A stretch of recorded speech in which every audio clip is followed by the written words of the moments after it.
उपासना के मार्ग में उपासक को ऐसी दृढ़ भावना बनानी है कि चाहे हमारे शरीर को भयानक पीड़ा मिले, अपमान मिले, तिरस्कार मिले, चाहे हमारा मन हमारे खिलाफ हो जाए, भोगों में आकर्षित कर दे, या विश्व हमारी निंदा करने लगे, मुझे किंचन मात्र भी कोई भय नहीं, अपने मार्ग में अटल रहूंगा। ये शपथ पूर्वक मार्ग चलना चाहिए। प्रारंभ में ही ये शपथ खा लेनी चाहिए, अब मैं प्रभु के मार्ग को नहीं छोड़ सकता, चाहे जितनी पीड़ा दी जाए या प्रलोभन दिया जाए। हर सुख का प्रलोभन माया देगी, प्रभु को नहीं छोड़ना है। जो उपासक सुख का लक्ष्य करके इस मार्ग में चलता है वो भ्रष्ट हो जाता है। वासनाएं साधना से दब जाती हैं, मिटती हैं भगवत साक्षात्कार या ब्रह्म बोध से। भगवत साक्षात्कार या ब्रह्म बोध तक पहुंचने के लिए उपासक को बहुत ही स्वभाव में गंभीरता, सहनशीलता ये लानी ही होगी। अगर वो गंभीर स्वभाव का नहीं है, अपनी बातें दूसरों से बताएगा तो परमार्थ से वंचित हो जाएगा। अनुभव की बातें या अपनी कमी की बातें दोनों नहीं बतानी। इष्ट देव जान रहे हैं, गुरुदेव जान रहे हैं, दूसरा कोई हमारे हृदय का परिवर्तन नहीं कर सकता। अगर हमारे हृदय का परिवर्तन कर सकता है तो हमारा आराध्य देव कर सकता है। आराध्य देव सर्वज्ञ है, इसलिए मुझे कहने की जरूरत नहीं। जो अनुभव हो रहा है उसे गुप्त रखो, क्योंकि वही अनुभव परमात्मा साक्षात्कार की मंजिल दृढ़ कर देगा। अगर अनुभव बताने लगे तो खाली हो जाओगे, परमार्थ में चलने की योग्यता खो दोगे। इस बात को धैर्यपूर्वक समझिए। चाहे जितना कष्ट हमें मिले, शारीरिक या मानसिक, हम प्रभु के मार्ग को अब छोड़ने वाले नहीं। ये शपथ खानी चाहिए। हम प्रभु के मार्ग में जैसे हैं वैसे ही चलेंगे। जितना सुधार प्रभु कराते जा रहे हैं उतना होता जा रहा है। हम प्रभु के मार्ग को नहीं छोड़ेंगे, चाहे जैसी परिस्थिति आ जाए। हम गिर सकते हैं, फिसल सकते हैं, लड़खड़ा सकते हैं, पर ना तो रुक सकते हैं और ना लौट सकते हैं। ये शपथ खानी चाहिए। अगर ये निष्ठा नहीं है तो फिर बहुत बड़ा भयावह दृश्य उपस्थित करेगी माया, भीतर और बाहर से। समय आएगा आप लड़खड़ा जाएंगे। आपको प्रलोभन ऐसा मिलेगा कि आप इसे छोड़ करके माया में रमण करें। प्रलोभन में बहुत मिठास नजर आती, पर होता बहुत जहर है। सकामता उत्पन्न होते ही जो जलन होती है वो सकामी पुरुष नहीं जानते, वो भगवत मार्ग के पथिक जानते हैं कि कामना कितना बड़ा जहर है और कैसे जलाती है रात दिन। इसलिए उपासक को निष्कामता पर ही अपनी स्थिति स्थापित करनी चाहिए। सकामता को तत्काल काटना चाहिए। अगर सकामता रही तो 20 वर्ष साधन करने के बाद भी वो भ्रष्ट हो जाएगा। इस शब्द को बहुत सूक्ष्मता से अनुभवपूर्वक बोल रहे हैं। छोटी सी दबी हुई वासना 20 वर्ष साधन करने के बाद भी वो अपना प्रबल रूप धारण कर लेगी और साधक को गिरा देगी। ढूंढ ढूंढ कर अंदर की वासनाओं को नाम जप के द्वारा भस्म किया जाता है। भजन के बल से उनका हृदय से पूर्ण अनादर करना होता है। अनादर ही उनका नाश है, आदर करना ही अपना नाश है। बस ये ध्यान रखना है। सकामता ही हमारा पतन है, निष्कामता ही हमारी स्थिति है। धैर्यपूर्वक सहन करना ही यात्रा है। सहन न कर पाना, टूट गए या प्रलोभन में आ गए तो इस मार्ग से गिर जाएंगे। देखो श्रीपाद प्रबोधानंद जी महाराज कैसी निष्ठा का वर्णन करते हैं, धाम की निष्ठा।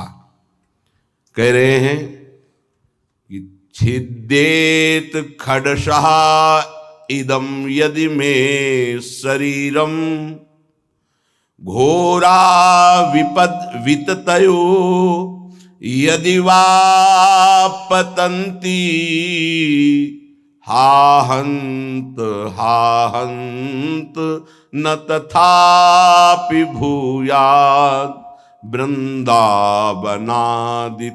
तुच्छ पदे पिपाशा। बहुत उच्च कोटि की वृंदावन की निष्ठा है श्रीपाद प्रबोधानंद जी की। बलिहारी है इन महापुरुषों की कि इन्हीं के वचनों की जूठन पाकर अपने हृदय में कुछ निष्ठा आती है। नहीं तो ये शरीर राग हमें धाम निष्ठ, गुरु निष्ठ, नाम निष्ठ, भगवत निष्ठ ये नहीं होने देता। इस शरीर संबंध ही भगवत संबंध दृढ़ नहीं होने देता। अनंत जन्मों से हम भटक रहे हैं इन्हीं शरीरों के संबंध में। ये पत्नी, ये पुत्र, ये पिता, ये माता, ये रिश्ते, ये नाते, ये सामग्री, ये भोग, ये बैंक बैलेंस, इसी का आश्रय लेकर हम भगवान से विमुख हो चुके हैं। कैसी अद्भुत निष्ठा। छिद्येत खडसा इदम यदि में शरीरम घोरा विपद विततयो यदि वा पतंती। यदि मेरे शरीर को पीड़ा पहुंचाई जाए वृंदावन में, अस्त्र शस्त्रों के द्वारा छेदन भेदन किया जाए, तो भी मैं कभी वृंदावन को नहीं छोड़ सकता। ये बात समझनी चाहिए। बहुत बड़ी उपलब्धि है, बहुत बड़ा सौभाग्य है यदि आपको यहां एक दिन भी वास करने को मिल जाए। फिर जिनको आजीवन वास मिल गया है तो दुर्भाग्य है कि वो प्रिया प्रीतम का चिंतन नहीं करते हैं, सत्संग नहीं सुनते, श्री जी की लीलाओं का गायन चिंतन नहीं करते, व्यर्थ में समय नष्ट करते हैं। दिव्य कृपा हो गई वृंदावन वास की, पर उसका लाभ नहीं ले पा रहे। वृंदावन बसिके इतनो बड़ो सयान, जुगल चरण के भजन बिन निमिष न दीजे जान। पलक झपकने के समय को निमिष कहते हैं। इतना भी समय प्रिया प्रीतम के भजन से अगर खाली गया तो हमारा दुर्भाग्य है, हानि है, विपत्ति है। अगर निरंतर हमारा स्मरण वृंदावन में चल रहा है तो वास्तविक तन मन के बन से ये अब वृंदावन वास हो रहा है। इसीलिए उपासकों से प्रार्थना करते हैं कि उठते बैठते चलते फिरते नाम जप करते रहो, प्रिया प्रीतम को मत भूलो। ये तुम्हारा बैंक बैलेंस तुम्हारे साथ नहीं जाएगा, ये तुम्हारी प्रवीणता संसार के व्यवहार की ये नहीं जाएगी, ये तुम्हारा शरीर सुख या संपत्ति सुख ये तुम्हें प्रियालाल से वंचित कर देगा। इसका भरोसा मत करो, ये मायाकृत है। भरोसा करो प्रभु का, भले सब कुछ बना रहे, उसका भरोसा मत करो। ये सब टिकाऊ नहीं है, परिवर्तनशील है। ये शरीर नाशवान है, इसको इतना प्यार मत करो कि प्रभु के प्यार का मार्ग ही छूट जाए। कैसा मंद बुद्धि हो जाती है उपासक की, कैसा विचार हो जाता है कि वो शरीर पोषण के लिए, इंद्रिय भोगों के लिए प्रभु को छोड़ देता है, धाम को छोड़ देता है। ऐसा है, वो धाम को छोड़ देता है, प्रभु को छोड़। एक विषय, एक इंद्रिय मन के साथ मिलकर ऐसी ठगाई की कि प्रभु से विमुख कर दिया, धाम से विमुख कर दिया, गुरु से विमुख कर दिया। तभी कहा शपथ पूर्वक इस मार्ग में चलना चाहिए। हम तो आए नहीं, हमें लाया गया है। यदि लाया गया है तो अब समझ में आया कि मेरे ऊपर कृपा हुई तो मैं शपथ खाता हूं कि अपने प्राण त्याग सकता हूं, लेकिन अपना मार्ग नहीं, पक्का। पर आजकल शपथ भी ऐसे ही खा ली जाती है, उसकी सत्यता, उसका निर्वाह करना बहुत कठिन हो जाता है। प्रतिज्ञा, शपथ, ये सब में खवाई जाती है। अगर किसी भी डिपार्टमेंट में है तो उसको शपथ खवाई जाती है। आप ये गुप्त बात कभी किसी को नहीं बताएंगे, आप ऐसे चलेंगे, आप राष्ट्र की रक्षा करेंगे, आप शपथ खाइए कि धर्म पूर्वक, सत्य पूर्वक अपने राष्ट्र के लिए प्राण समर्पित करेंगे। आप तो परमार्थ के प्रतीक हैं, अनंत ब्रह्मांडों के स्वामी के चरणारविंद के समीप परम पद प्राप्त करना है, तो आपको तो शपथ खानी ही होगी। क्यों? यदि शपथ पूर्वक नहीं चलोगे तो आपको माया भ्रष्ट कर देगी। शपथ पूर्वक चलने पर है कि गिरूंगा, लड़खड़ा जाऊंगा, लेकिन पैर से नहीं चल पाऊंगा, तो घसील के चलूंगा, लेकिन चलूंगा प्रभु की तरफ ही। अर्थात बिल्कुल योग्यता न रह जाने पर भी हम प्रभु के ही मार्ग में रहेंगे। हमको प्रभु से अब कोई अलग नहीं कर सकता। ये निश्चय करो, इसमें बहुत बड़ी सामर्थ्य है। यदि हम परमार्थ को स्वीकार किया है, चाहे गृहस्थ में हो चाहे विरक्त में हो, अब चाहे हमारे शरीर को काट दिया जाए तो भी अंतिम समय हम राधा ही बोलेंगे। हमारे जीवन का उद्देश्य प्रभु ही है। श्रीधाम वृंदावन के वास की निष्ठा का परिचय दे रहे हैं ध्रुवदास जी। खंड खंड होए जाए तन, अंग अंग सत टूक, वृंदावन नहीं छाड़ियो, छाड़ी वो है बड़ी चूक। बड़ी चूक, ये जो बाहर से भक्तजन आते हैं, इनके ऊपर श्री जी की कृपा है, पर आपका दुर्भाग्य हो जाएगा यदि इनसे आप घनिष्ठ अपनापन कर लिए। घनिष्ठ संबंध श्री जी से और श्री जी के संबंध से इनसे संबंध, डायरेक्ट हमारा कोई संबंध नहीं होना चाहिए। श्री जी के नाते से है, श्री जी के संबंध से है। एक बहुत अच्छे ब्रजरज सेवी महात्मा इसी संबंध में चूक हो गई। कुछ लोग बाहर से आए, ऐसा कभी किसी को नहीं करना चाहिए। बाहर से आने वालों को, उनके 500 शुगर थी, बहुत अच्छे ब्रजरज सेवी और सरल स्वभाव संतों का हो जाता है, क्योंकि हमारी स्वामिनी का स्वभाव है अत्यंत दयालु, करुणामय, सहज, सरल। किन्हीं किन्हीं संतों का बाहरी स्वभाव नारियल की तरह होता है। नारियल ऊपर से कठोर होता है, वो अंदर से देखो तो बहुत मिठास वाली गरी होगी, उसमें मीठा जल होगा, पर बाहर से कठोर रहता है, नीरस रहता है। ये स्वभाव होना ही चाहिए। निर्विकार परम पद की प्राप्ति के लिए हर साधक का स्वभाव इस नारियल की तरह होना चाहिए। बाहर से नीरस, जटिल, कठोर, अंदर से सुकोमल। अगर बाहर से सुकोमल हो गए तो मारे जाओगे, इस मार्ग में मारे जाओगे।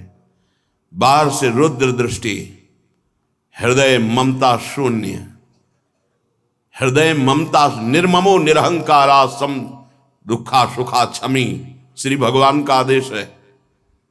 निर्ममो निरहंकारा। यदि परम पद की तरफ कदम बढ़ा रहे हो तो सोच लो तुम्हारा मार्ग क्या है। निर्ममो निरहंकारा, किसी से कोई ममता नहीं।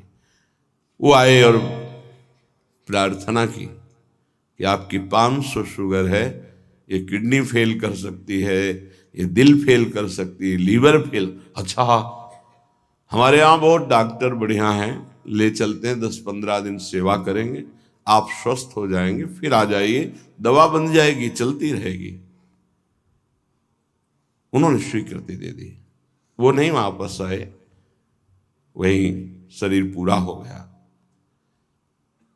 आप लोग बाहर से आते हैं वृंदावन लाभ लेने के लिए।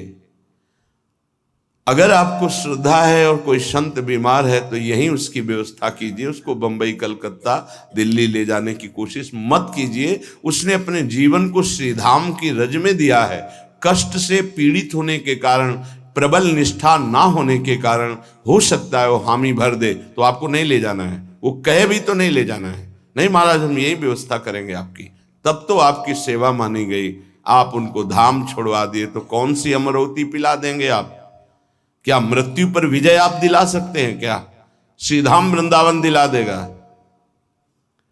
हाँ ये है कि रजोपसेवी प्रियालाल के चरणारविंद के कहीं भी शरीर छूड़े, वो तो प्रिया प्रीतम में स्थित है, पर वो लाभ जो हम लोग याचना करते हैं कि जय श्री भट्ट धूल धूसर तन यह आशा और धार, कुछ विशेषता है, पक्का मानिया इस रज में शरीर छोड़ने की कुछ विशेषता है, मान लोगे तो जान जाओगे। तभी कह रहे खंड खंड होए जाए तन, अंग अंग सत टूक, वृंदावन नहीं छाड़ियो छाड़िबो है बड़ी चूक। यहां कह रहे हैं छिद्देत खडसा इदम यदि में शरीरम घोरा विपद विततयो यदि वा पतंती, यदि धार वाले अस्त्र से भी मेरा शरीर काटा जाए तो मैं वृंदावन का कभी त्याग नहीं कर सकता कि भाई वृंदावन में तो बहुत दुख मिल रहा है, अब तो चलते हैं यहां से। शपथ पूर्वक इसीलिए कहा है कि अगर शपथ पूर्वक नहीं रहोगे तो बड़ी विचित्र दशा है। हमारा धाम और धामी श्यामा श्याम बड़े कृपालु हैं, यदि आप जाना चाहते हो रोकेंगे नहीं, और नहीं जाना चाहते हो तो कभी जाना नहीं पड़ेगा, किसी भी कार्य के लिए नहीं जाना पड़ेगा। ये अपने अनुभव की बात कह रहा हूं, किसी भी कार्य के लिए नहीं जाना। और आपने निश्चय किया है कि बाहर जाकर ही हमारा काम चलेगा, तो पक्का बिना बाहर जाए आपका काम ही नहीं चल सकता। और आपने निश्चय किया है कि श्रीधाम वृंदावन नहीं छोड़ूंगा चाहे मर जाऊं, तो हर व्यवस्था जो तुम बाहर से नहीं कर सकते घर बैठे हो जाएगी, क्योंकि स्वामी जी के चरणों में स्वयं अनंत लोकों की सिद्धियां लुटती रहती है। विश्वास, धैर्य, सहनशीलता ये चाहिए इस मार्ग में। अगर सहनशील नहीं हो, विश्वास नहीं है, तो फिर आप टूट जाओगे, कितना कष्ट सहूं। आपको विश्वास दिलाते हैं इस स्थान का विशेष प्रभाव है धाम का, कि यहां विशेष कष्ट प्रभावित नहीं कर पाता। कलह कलेश न व्यापह ईठा इठौर विश्व ते न्यारी। यहां कष्ट भी आएगा तो बहुत सीमित रूप रख कर आएगा, वही बाहर जब आपके ऊपर प्रभाव डालेगा तो बड़ा भारी दुख होगा। प्रारब्ध भी आएगा तो शासित होकर आएगा प्रियाजू से, वो स्वतंत्र रूप से आक्रमण नहीं कर पाएगा, बाहर स्वतंत्र रूप से आक्रमण कर देगा। यदि घोर घोर विपत्तियां आकर हमको घेर ले तो भी हम वृंदावन नहीं छोड़ेंगे। ये शपथ पूर्वक रहना चाहिए। घोर विपद विततयो यदि वा पतंती, घोर विपत्ति आ जाए तो भी मैं अपनी निष्ठा से नहीं गिरूंगा, काट डाला जाऊं तो भी, घोर विपत्तियां दुख आ जाए तो भी मैं श्रीधाम वृंदावन को नहीं छोड़ने वाला। हा हंत हंत न तथापि भूयाद वृंदावनादितर तुच्छ पदे पिपाशा। हाय हाय, श्रीपाद कह रहे हाय हाय, जो वृंदावन का वास मिला और उसे छोड़ करके किसी भी लाभ के लिए बाहर जाते हैं तो हाय हाय। हरिराम व्यास जी ने एक पद में लिखा है, इतनी बड़ी कृपा हो गई और इसके बाद भी तुम वृंदावन का आश्रय वास का प्रभाव न जानने के कारण अन्य आश्रय लेते हो, अन्य सहारा लेते हो और यहां छोड़कर जाते हो, तो मानो अपने सर पर पादुका चला रहे हो। अच्छा, स्वयं पतित पत्रकाण्यमृतवत् सुधा भक्षयन् तृषाह मिहिर नंदिनी शुचि पयोंजलि भी पिबन कदा मधुर राधिका रमण रास केली स्थली बिलोक्य रसमग्न धीर दिवसामि वृंदावनम। ये प्रायः तैयारी की जाती है ध्यान रखना। जैसे किसी को आर्मी में जाना है तो दौड़ भाग ये सब, पहलवानी करना है तो दंड बैठक खान पान और युद्ध की कलाएं, कुश्ती की कलाएं सीखता है। ऐसे ही हम भगवत मार्ग में चल रहे हैं तो हमें पुष्ट भी होना है और युक्तियां भी सीखनी कि शत्रु को कैसे पराजित करना है, क्योंकि हमारे शत्रु अंतर में बैठे हुए हैं। हमारा एक भी शत्रु बाहर नहीं होना चाहिए। किसी से राग द्वेष नहीं, अंदर की वृत्ति से हमारी दुश्मनी है जो भगवत विमुख करने वाली है, उसको पछाड़ना है। तो कह रहे स्वयं पतित पत्रकाण्यमृत वत क्षुधा भक्षयन। अगर वृंदावन में हमें भोजन नहीं मिला तो हम सूखे पत्ते खा करके यहां अमृत के समान भोजन का भाव रख करके प्राण त्याग देंगे, लेकिन धाम नहीं छोड़ेंगे। सूखे पत्ते खा के कि मानो मैं अमृत पा रहा हूं, ऐसी भावना से, पर हम वृंदावन नहीं छोड़ सकते हैं। ये अपने लोगों ने अभ्यास किया, जानबूझ के अभ्यास किया है। ऐसी वृत्ति धारण की गई कि अगर हमको भोजन न मिले तो कई दिन तक हम भूखे रह सकते हैं, और हमारे भजन में विक्षेप नहीं पड़ना चाहिए, और उसका अभ्यास पूरे जीवन चलाया गया। जब तक हम साधन पक्ष में हैं तब तक अभ्यास पूरा दृढ़ कर लेना चाहिए कि अगर हमें 4-5 दिन भोजन ना मिले तो हम भजन में विक्षेप न पड़े, ऐसा अभ्यास कर लें। हम एकांत में बैठकर भजन करें, हम समाज में बैठकर भजन करें, हम बाजार में खड़े होकर भजन करें, हम यमुना के किनारे भजन, हमारा भजन का अभ्यास कहीं भी हमें बाधा ना पहुंचा पावे, ऐसा होना चाहिए। हमारी निष्ठा कितनी है, जरा विचार करके देखो कितनी है। तृषा मिहिर नंदिनी सुच पयोंजलि भी पिवन। अगर प्यास लगेगी तो उसे जल से बुझा देंगे। गंगा जल में बड़ी सामर्थ्य रही है। अब आगे अब का तो हमें पता नहीं, लगभग 25-26 वर्ष हो गए वृंदावन की निष्ठा का जो स्वरूप गुरुदेव और रजरानी की कृपा से आया पालन हो रहा है। आगे श्री जी जाने। गंगा जल के पान करते ही, जैसे माँ का दुग्ध पान करते ही बालक को भोजन की आवश्यकता नहीं होती, छोटे बालक को, ऐसे ही गंगा जी दुलार करती थी। गंगा जी में कभी हमें नदी भाव नहीं आया, कभी जल भाव नहीं आया, बस यही लगता था माँ और माँ का अमृत। अंधेरे पे जाके जब गले से खड़े हो जाते तो कभी कभी मन कहता मगरमच्छ ना आ जाए, तो कहते उसके ऊपर हमारी माँ भी विराजमान होंगी। मगरमच्छ सवारी है गंगा मैया की, तू चिंता क्यों करता है? जब गंगा जी है तो तेरे को क्या चिंता? खड़े हुए मंत्र जप कर रहे। निष्ठाएं ऐसे थोड़ी परिपक्व होती है। हर सुविधा प्राप्त हो गई, कभी अपने को कसने की कोशिश नहीं कर रहे तो मन तुमको कस रहा है।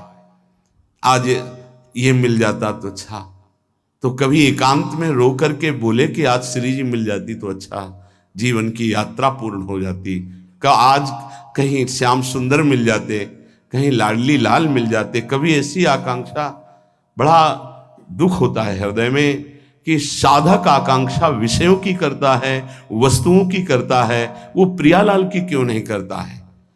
क्या प्रियालाल को तुमने अपना नहीं माना है? क्या जगत के भोग तुम्हारी सुख सामग्री हैं? कैसे तुम साधक हो? कैसे तुम भगवत मार्ग के पथिक हो? कदा मधुर राधिका रमण रास केलस्थली बिलोक्य रस मग्न धी रधिवशामि वृंदावनम।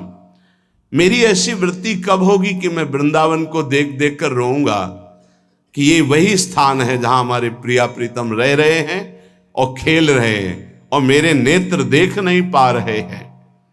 कब ऐसा वृंदावन कृपा करेगा कि मैं देख देख करके मगन हूं कि मेरे प्रिया प्रीतम कैसे रास कर रहे, मेरे प्रिया प्रीतम कैसे वन विहार कर रहे, मेरे प्रिया प्रीतम कैसे झूला झूल रहे, मेरे प्रिया प्रीतम कैसे जल विहार कर रहे, नौका विहार कर रहे। साक्षात पुरौ श्री पुरुषोत्तमांघि सेवारसादप्यधिको रसौघा शंदेत वृंदा विपिनेप्य दृष्टे राधा प्रियेत्रोद्धव एव साक्षी। पुरुषोत्तम भगवान वासुदेव देवकी नंदन का निरंतर सानिध्य प्राप्त करके भी जिनको प्रेम का परिचय प्राप्त नहीं हो पाया, और वो जब वृंदावन की रज में आए तो बिना किसी साधन के प्रेम प्राप्त हो गया। इसके साक्षी उद्धव जी हैं।